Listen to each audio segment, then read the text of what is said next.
인도, 신성한 동물과 영적 전통의 땅 인도는 아시아에서 가장 인구 밀도가 높은 나라 중 하나로 문화적으로 풍부한 역사와 삶의 다양성을 자랑합니다. 오늘 독수리 날기의 영상에서는 신성한 소에서 숭배받는 겐지스 강까지 인도의 매혹적인 전통과 관습을 탐구하며 이 나라를 다른 나라와 차별화하는 영적 중요성에 대해 알아보겠습니다. 인도의 신성한 동물들, 자연과의 깊은 영적 연결.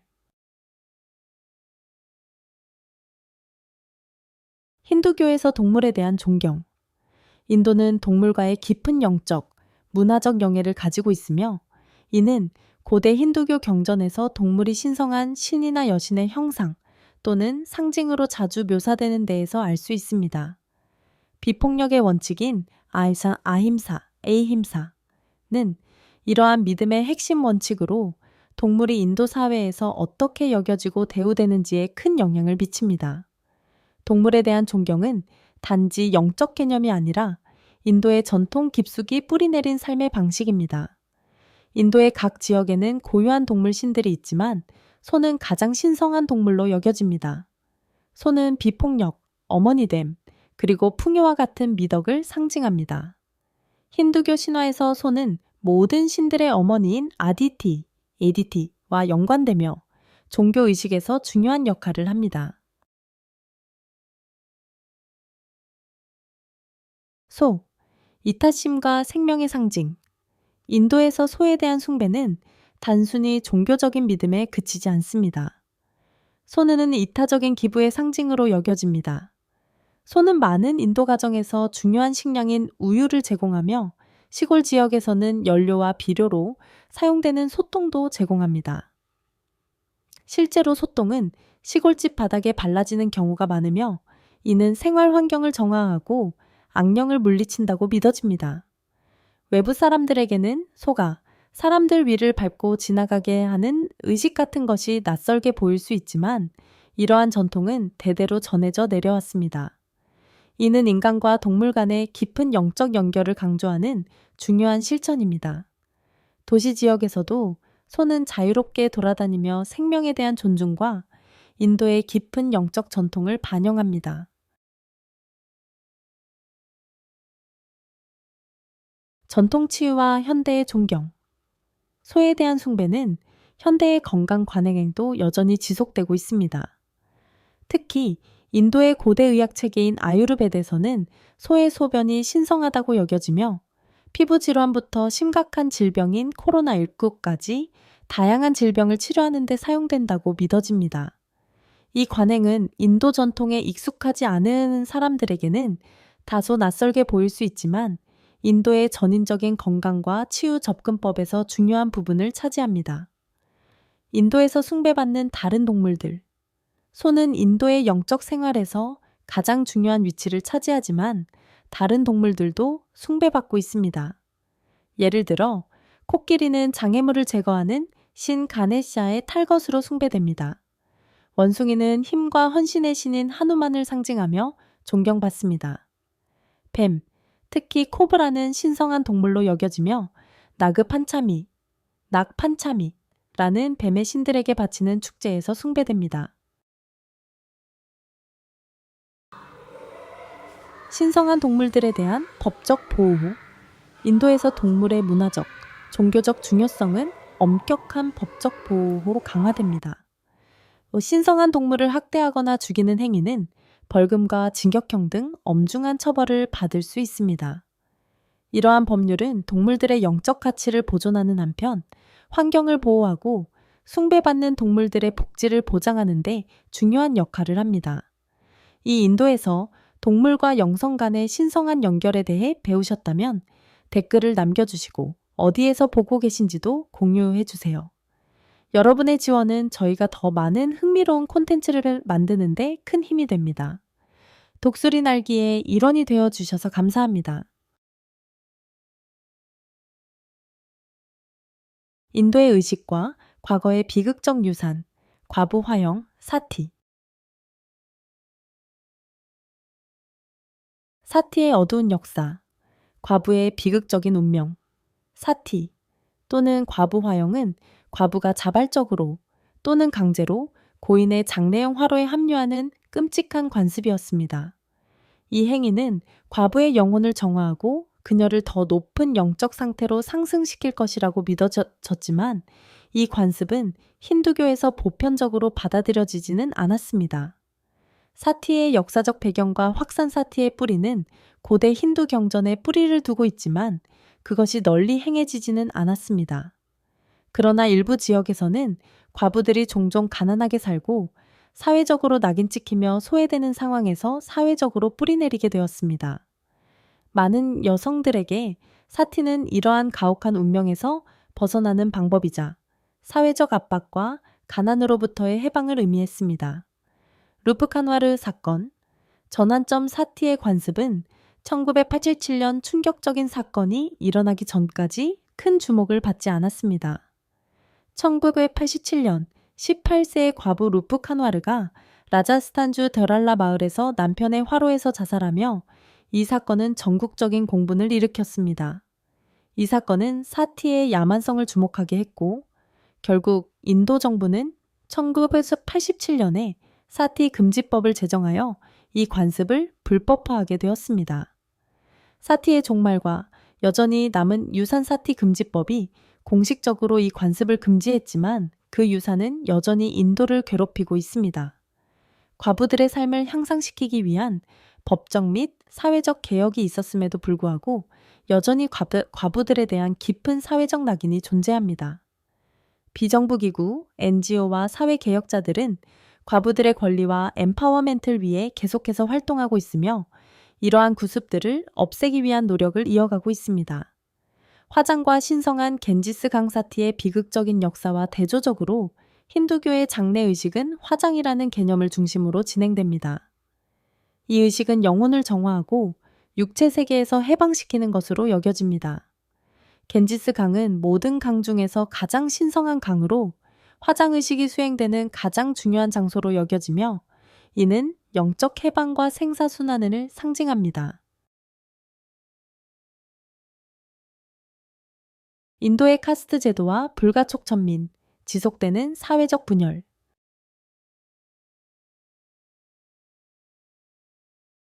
카스트 제도의 기원과 구조 카스트 제도는 힌두교에 깊이 뿌리내린 시스템으로 수세기 동안 인도 사회를 구조화해 왔습니다. 이 계급 제도는 출생, 직업, 그리고 영적 순수성에 따라 인구를 구분합니다. 시간이 지나면서 이 제도는 불가촉천민 또는 달리트 달리티에스라는 계층을 포함하게 되었으며 이들은 사회에서 가장 낮은 계층으로 밀려났습니다. 4가지 주요 카스트 브라만, 종교의식을 담당하고 신성한 지식을 보존하는 사제계층, 크샤트리아, 전사 및 지배계층으로 방어와 통치를 담당, 바이샤, 상인 및 농부계층으로 경제활동과 상업을 관리, 슈드라, 노동계층으로 수공업과 서비스 업무를 수행 불가촉천민, 소외의 유산.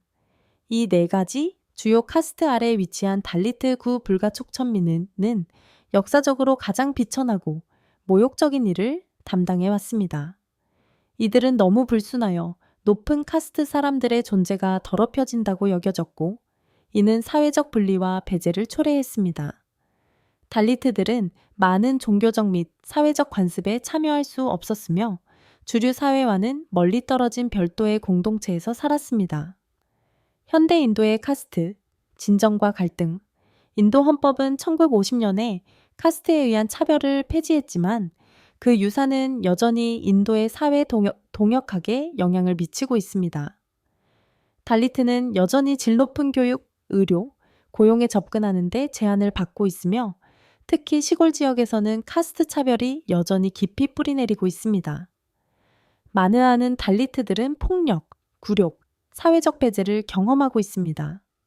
사회 정의를 위한 싸움, BR, 암베드카르와 법적 개혁, 인도 헌법의 초안을 작성한 주요 인물 중 하나인 BR 암베드카르는 달리트 출신으로 사회 정의를 위한 강력한 옹호자였습니다. 긍정적 차별 정책, affirmative action과 같은 정책들은 달리트들이 교육과 정부 취업에서 기회를 얻도록 돕기 위해 도입되었습니다. 그러나 이러한 노력에도 불구하고 카스트에 의한 차별은 여전히 심각한 문제로 남아 있으며 많은 달리트들이 평등을 위해 싸우고 있습니다. 인도의 언어의 직종, 450개의 언어와 수천 개의 방언.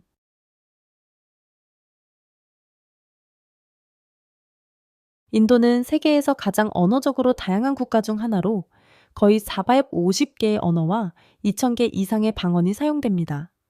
이 놀라운 다양성은 지역 왕국, 침략, 이주의 오랜 역사로 형성된 인도의 풍부한 문화유산을 증명하는 것입니다. 공식 언어, 인도의 다양성을 반영하다. 인도 헌법은 22개의 공식 언어를 인정하며 이는 인도 아리아어, 드라비데어, 티베토 버먼어, 오스트로아시아어 등 다양한 언어 계통을 포함합니다. 힌디어는 가장 널리 사용되는 언어로 중앙정부의 공식 언어로 사용되며 영어는 행정과 비즈니스에서 중요한 역할을 합니다. 지역 언어와 방언, 지역화된 언어 정체성. 인도의 각 주는 일반적으로 자체 공식 언어를 가지고 있습니다. 예를 들어 타밀나두에서는 타밀어가 사용되고 서벵골에서는 벵골어가, 마하라슈트라에서는 마라티어가 사용됩니다. 또한 각 언어 그룹 내에서도 지역 방언이 추가되어 인도의 이미 복잡한 언어적 풍경에 더 많은 뉘앙스를 제공합니다. 이는 언어가 단순한 의사소통의 수단이 아니라 공동체 정체성을 나타내는 지표임을 보여줍니다. 미디어와 교육 환경, 언어가 중심에 서다. 인도의 미디어 생태계는 국가의 언어적 다양성을 반영합니다. 신문, 텔레비전 채널, 라디오 방송 등은 여러 언어로 서비스를 제공하여 전국 각지의 시민들이 지역 뉴스와 문화 콘텐츠와 연결될 수 있도록 합니다. 학교에서는 학생들이 자국어로 교육을 받는 경우가 많지만 힌디어와 영어는 널리 사용되는 교육 매체로 더 넓은 인구층을 대상으로 접근성을 보장합니다. 언어 장벽과 문해력 문제. 언어의 풍부함에도 불구하고 언어는 때때로 의사소통의 장벽이 될 수 있습니다. 특히 외부인이나 여행자에게는 그렇습니다. 많은 도시 거주자들이 힌디어와 영어를 유창하게 구사하지만 시골 지역 주민들은 자신들의 지역 방언만을 사용합니다. 그러나 인도의 문해율은 여전히 도전 과제를 안고 있습니다. 인구의 1% 이상이 문해력이 부족하며 특히 시골 지역에서 문해율이 가장 낮습니다. 정부와 NGO들이 이러한 격차를 해소하려는 노력을 하고 있지만 여전히 해결해야 할 문제는 상당합니다.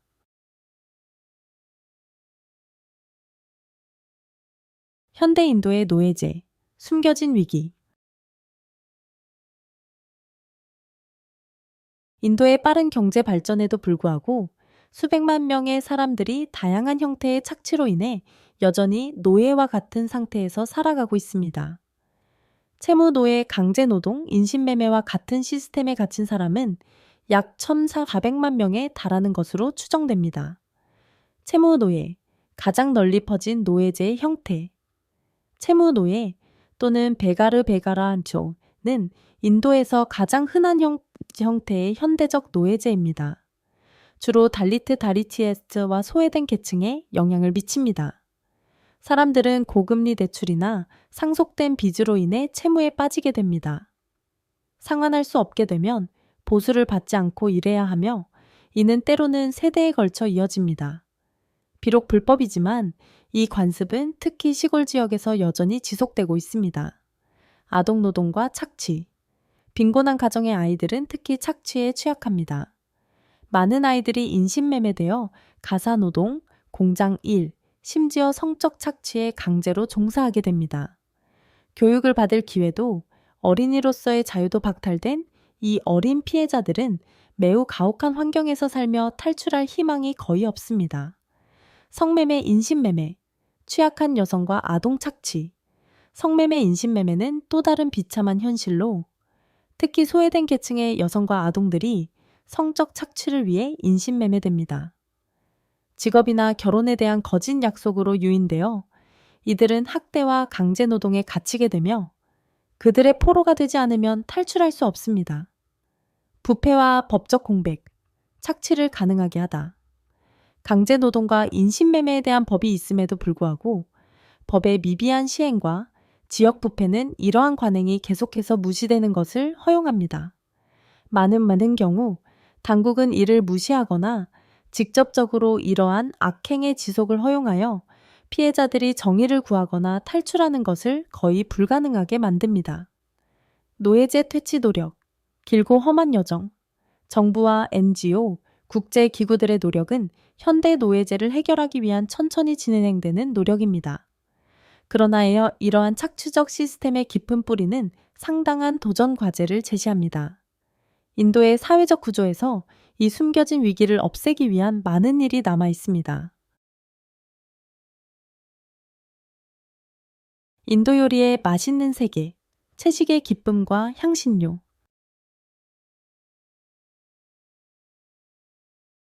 인도 요리는 수세기 동안의 문화 교류, 지역적 다양성, 종교적 영향을 통해 형성된 풍부하고 다채로운 직조입니다.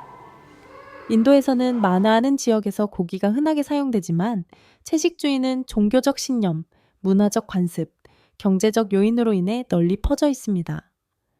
채식주의의 종교적 및 문화적 뿌리. 인도에서 채식주의는 종교적 및 윤리적 원칙과 밀접하게 관련이 있습니다.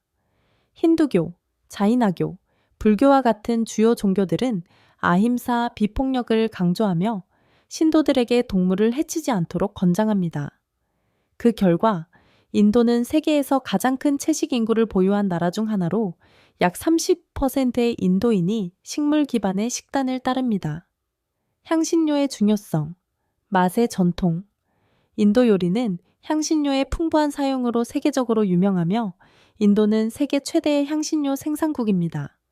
주요 재료인 커민, 고수, 강황, 카드몬, 계피, 칠리는 맛을 증진시킬 뿐만 아니라 전통적인 치유 시스템인 아유르베드에서 약효가 있는 것으로도 유명합니다. 주식과 지역 요리. 인도 음식은 국가의 지역적 다양성을 반영하는 매우 다양한 요리입니다. 쌀, 밀, 주로 차파티나 난 형태로, 렌틸콩은 일반적인 주식으로 각 지역은 고유한 대표 요리를 자랑합니다. 도사와 사모사에서부터 비리아니와 탄두리까지 인도 요리는 모든 입맛에 맞는 음식을 제공합니다. 시골 지역에서는 종종 지역에서 자란 재료들이 사용되며 도시 지역에서는 전통적인 맛을 현대적인 스타일로 변형한 음식들이 인기를 끌고 있습니다. 식사 예절과 환대. 인도에서 음식은 환대의 중심에 있으며 종종 공동체의 환경에서 나눠 먹는 것이 일반적입니다. 오른손으로 먹는 것이 관례이며 왼손은 부정한 것으로 간주됩니다. 손으로 음식을 먹는 것이 기구를 사용하는 것보다 더 일반적이며 이는 음식과의 자연스럽고 의미 있는 연결을 나타내는 것으로 여겨집니다. 인도 영화의 마법, 볼리우드와 그 너머. 인도 영화는 국가의 문화 정체성의 중심적인 부분으로 인도는 세계에서 가장 큰 영화 생산국입니다.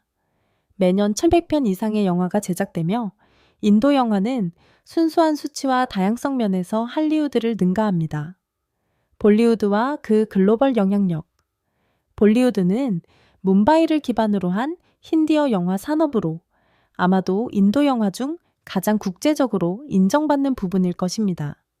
하지만 볼리우드는 인도의 방대한 영화 생산의 일부에 불과합니다.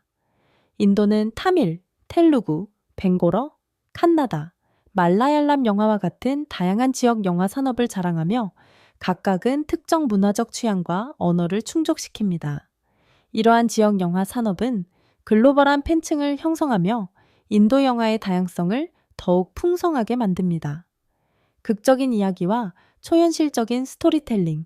인도 영화는 그 화려하고 거대하게 표현된 이야기로 잘 알려져 있습니다.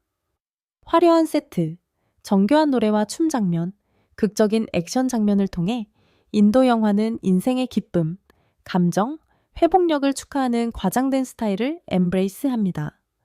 등장인물들은 종종 불가능한 스턴트를 펼치거나 감정적인 순간에 즉흥적으로 노래를 부르기도 하며 그 모든 것을 통해 관객을 매료시킵니다. 인도 영화의 성별 및 사회적 문제. 인도 영화는 여성의 묘사에 대해 오랫동안 비판을 받아왔습니다. 여성은 종종 부수적인 역할이나 고정관념적인 캐릭터로 묘사됩니다. 특히 볼리우드는 남성 주인공이 화면을 지배하는 가부장적인 성격을 지닌 것으로 유명합니다. 그러나 최근 몇 년간 더 복잡하고 독립적인 여성 캐릭터를 창조하려는 움직임이 커지고 있습니다. 이제 영화는 여성의 복잡한 삶을 탐구하며 현대 인도의 사회적 문제를 다루고 있습니다. 인도는 전통, 문화, 깊은 영성이 현대적인 도전과 함께 공존하는 나라입니다. 신성한 의식과 사회적 격차에서부터 영화와 요리의 눈부신 마법까지 인도는 진정으로 독특하고 깊이 있는 경험을 제공합니다. 이 나라는 많은 어려움을 겪고 있지만 여전히 아름다움과 회복력, 깊이를 지닌 장소입니다. 인도의 다면적인 특성을 이해하려는 이들에게 인도는 끝없는 발견과 성찰의 여정입니다. 더 많이 탐험할수록 더 많은 것을 배우고 경험할 수 있다는 것을 깨닫게 됩니다.